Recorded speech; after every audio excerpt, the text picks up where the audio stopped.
So this one's going to be, what's the one thing you need to do to avoid burnout? All right. Okay. Burn, baby, burn. Disco Inferno. No, that's good. Oh, that'll probably end up being the opener. We're just saying that.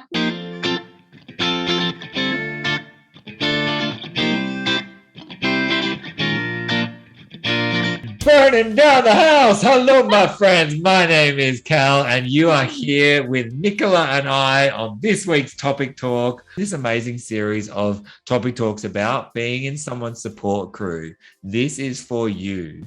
Nicola, we've been talking about your role in the support crew, and as you know, that can be a very tumultuous path to travel alongside someone and give support at the right moments and all those sorts of things. So from my point of view, when I think of my mum, who was one of the lead, most key influential parts of my support crew, particularly when I was going through my first year of rehab and living with my mum and dad just for that first year of rehab, the story is not mine. It is also hers. It is all of our story. We've all got a different role to play in the story. But I noticed early on in my mum's journey that she was struggling with certain things. And I think that was to do with her own sense of probably not, like, just navigating eggshell walking and trying to support, but not be too supportive, and be protective, but not be protective. Like, there's so much shit you have to navigate. So right now, I want you to let us know about your experience of how have you, or how would you suggest someone else avoids burnout as a support crew member? Yeah, it's a massive topic, burnout. So I'll try and do it justice in a very small. That's right. We can keep going in the comments. We'll keep chatting about it. You can do a whole vlog about it.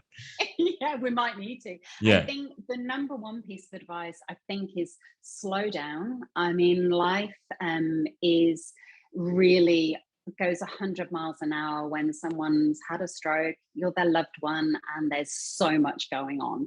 And you get on that bike ride and it just gets quicker and quicker, and you just don't always stop to jump off the treadmill of life. And I think, whether you're on a bike, whether you're on a treadmill, that pace is literally what you're feeling through this whole process. And worry, anxiety, all of those, stress just creeps. So I think, stress will creep if you don't slow down. And stress is where burnout begins. It's that everything's feeling out of control. You're overwhelmed, you're exhausted emotionally, you're exhausted physically, whatever that looks like. And unless you slow down and check in with yourself, it will just continue. And I think that's with wearing lots of hats. I was a mum, I was at work, I had other children, I had my mum and well overseas. So you've got multiple things, and then I've got a lovely husband supporting on the outside.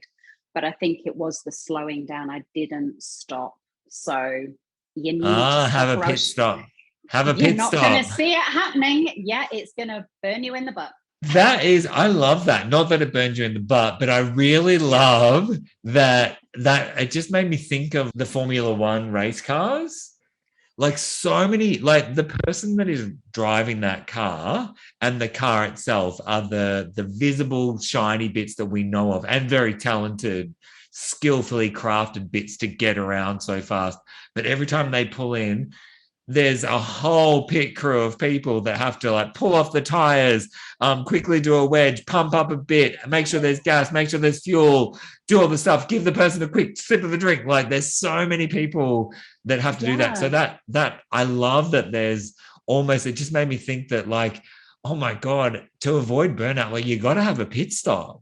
That's so true. And I think the other part of this is that you don't feel the stress building up at that time. Yeah. So unless you stop and take the time, whether that's over a cup of coffee with a friend, I said it before in the last topic talk, checking in with yourself, and actually taking time for yourself or your partner, so you can talk things through, is really, really important, because I did not see burnout coming. And the other tip I will give you, burnout's a buzzword right now. Stress, we all think we know what that looks like. I read and read and I learned, and I've gone on a curious learning journey to explore what does burnout mean for me, because it might mean different things for different people, and it affects you in your personal life, in your professional life.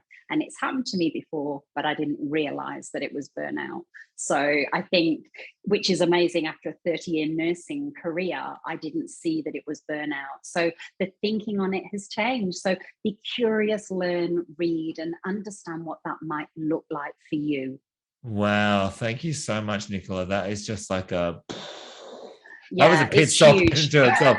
No, but that's great. I really love that. And I think that's a really great taster plate of, like, there's so many notes in there. If you're on someone's support crew, where you might have heard things like self-care is so important. The journey of checking in, not only with your loved one, but with yourself regularly, because I think when it sounds like when you're sort of putting so much effort in the exterior, the outward, we forget what's here. And as many brilliant people have made known over time, is that you can't pour from an empty cup. Not at all. So and I think it's balance. And it's balance, Cal. And everyone's balance will look different. And balance is not easy to achieve. It will ever be swinging. My friend has taught me it's a pendulum swinging. And you just need to check in and slow it down. And then also find what balance you need to find and work out where you're going to put your energy. That's really important. I love that. Well, on the note of checking in and slowing it down, and I actually wrote something as well, which is, I just was like, let's just TM this one. Stress is where burnout begins, people. Yeah. Stress is where burnout begins. You heard it from Nicola first. No, Nicola, thank you so much. I think we could talk about this all day. And right now, I want you in the comments or in your own post, I want you to let us know, what is the one thing that you need to do to avoid burnout? What would you tell someone else? How do you avoid burnout? What's the one top tip you've got? Nicola and I want to know, whether it's through you making a post, a comment below, but engage in this. We want to create a library of tips on how we dismantle burnout for one another. Definitely. You have the lived wisdom, so let us know down below.